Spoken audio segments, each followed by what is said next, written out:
এখনকার বাচ্চা ছেলেগুলো বেসামাল কথাবার্তা বলছে। জনগণ ভোট দিতে আগ্রহী, ভোট দিতে চায়, বহুদিন জনগণ ভোট দিতে পারে না।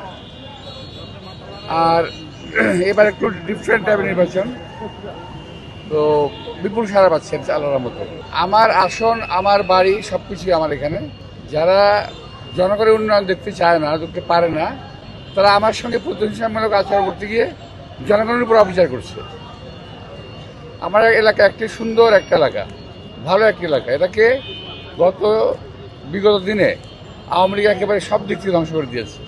এবার নির্বাচনটা হলো একটা, কি বলবো, এটা বলা খুব ডিফিকাল্ট। আমি নির্বাচন করেছি যাদের সঙ্গে আগে, তারা স্বনামধন্য সমস্ত নেতৃবৃন্দ ছিল। আর এখন নির্বাচন করছি, তারাও যার যার জায়গায় ভালো, কিন্তু কথাবার্তা বেসামাল বলতেছে আর কি। তফাৎটা হলো এখানে। আগে আমরা নির্বাচন করেছি, কখন বেসামাল কথাবার্তা বলি নাই। এখনকার বাচ্চা ছেলেগুলো বেসামাল কথাবার্তা বলছে, যেটা আসলে খুব ইরিটেটিং। ওরা চাচ্ছে ওদের কাছ থেকে আমরা শিখি, এখন ওরা চাচ্ছে ওদের কাছ থেকে আমরা এখন শিখি, কিন্তু আমরা শিখতে চাই না। অপসংস্কৃতিতে আমরা ঢুকতে চাই না।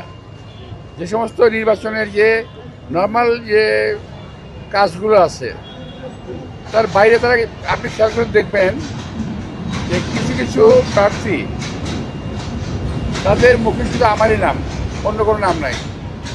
তারা ভোটও চায় না, শুধু আমার বিরুদ্ধে কথা বলছে, অনর্গল কথা বলছে। কিন্তু আপনারা নিশ্চয়ই আমার এলাকা দিয়ে হাঁটছেন, দেখছেন, পুরো এলাকাতেই জনগণ কি বলে একটু দেখেন। জীবনের সাথে চলে hi-fi, all time healthy life। নিশ্চিন্তে খান, স্বাস্থ্যকর অল টাইম পান। All time healthy life.